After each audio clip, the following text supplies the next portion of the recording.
My name is Chase Nicholas, and the title of my project is Automated Testing of NHC National Hurricane Center Forecast Accuracy. So you've probably seen one of the forecasts that the National Hurricane Center produces during hurricane season. These forecasts are based on historical patterns and current environmental conditions. The shape of the forecast is distinctive. It's this cone shape that it's fairly intuitive, and it reflects a growing uncertainty in the storm, in the storm's path as time and distance increase from what we know currently. The forecasts are constantly updated, but each forecast is meant to be reliable for 5 days at a time. According to the NHC, based on forecasts over the previous 5 years, the entire track of the tropical cyclone should be expected to remain within the cone roughly 60 to 70% of the time. So my research question came very simply from this. How true is that accuracy assumption for individual storms, and how can it be tested using Python geoprocessing for ArcGIS? I thought this ended up being a very good project for Python, and the Python did some very heavy lifting, mostly in the batch processing. Basically, the core of the code is using a loop within a loop to spin through each storm center that is calculated to be within the 5-day window of each forecast, and testing that storm center either within or outside of the geometry of the storm forecast. We'll do that for each forecast in the storm, and often there are over 50 forecasts in an individual storm.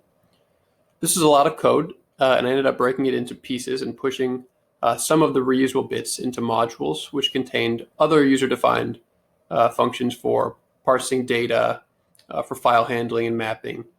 And I also added a class to store characteristics of the storm forecasting as a whole, and I used that the accuracy property of that class as a conditional for sending a message back to the user to alter their inputs.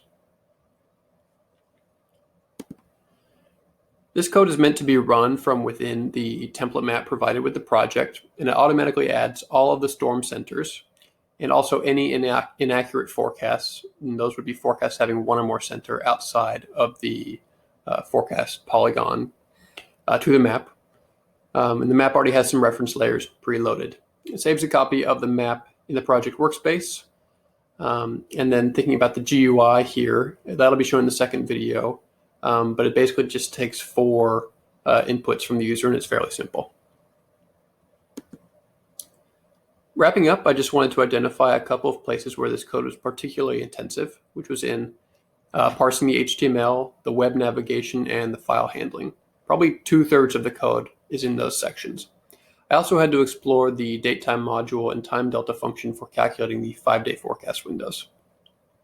I think there are many areas for improvement if the project was to be refined. For example, the project uses an initial grace period to prevent storm centers that are registered before the forecast from being included in the analysis.